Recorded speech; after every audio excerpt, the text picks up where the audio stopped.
Si vous exprimez de la jalousie ou si votre partenaire exprime de la jalousie, ça vient parler de manque de confiance en soi. Qu'est-ce que c'est finalement la jalousie? C'est quand on pense que l'autre nous appartient. La jalousie, c'est croire que l'autre nous doit quelque chose, doit être en connexion, en lien et en relation. Le problème de la jalousie, c'est que ça vous décentre par rapport à vous. Si vous êtes jaloux par rapport à votre partenaire, ça vient parler de quelque chose qui fait que vous n'êtes plus référencé par rapport à vous, mais par rapport à l'autre. Ça fait partie de la dépendance affective. La jalousie, qu'elle soit maladive, qu'elle soit excessive, vient parler de un vide intérieur finalement. Elle vient parler de quelque chose qui fait que ça vient parler que vous n'arrivez pas à vous sécuriser par rapport à vous-même dans l'interaction ou dans la relation. Bien entendu, on a tous le droit d'être un peu jaloux et d'autant plus que ça donne peut-être même parfois un peu de piment de comprendre qu'on compte dans les yeux de l'autre. En revanche, quand ça devient maladif, ça devient toxique. La jalousie toxique, c'est quelque chose qui vient mettre du venin.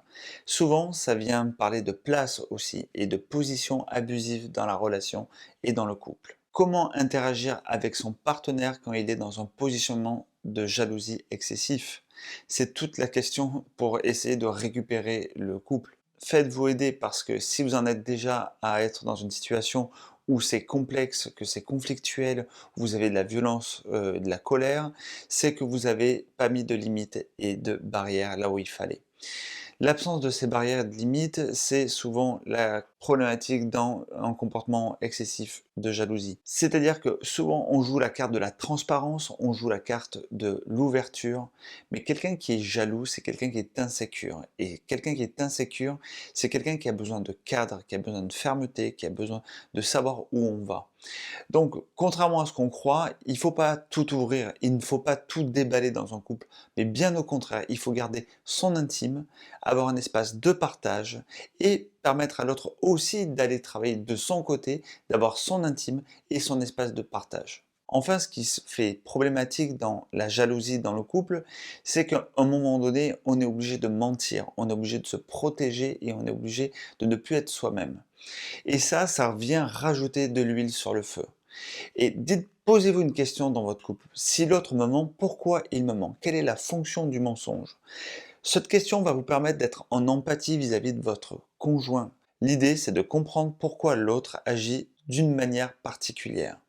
Bien entendu, si votre partenaire va voir ailleurs, vous trompe, en tout cas trompe le contrat dans lequel vous êtes mis, bien entendu, il y a problème, il y a entaille dans le contrat.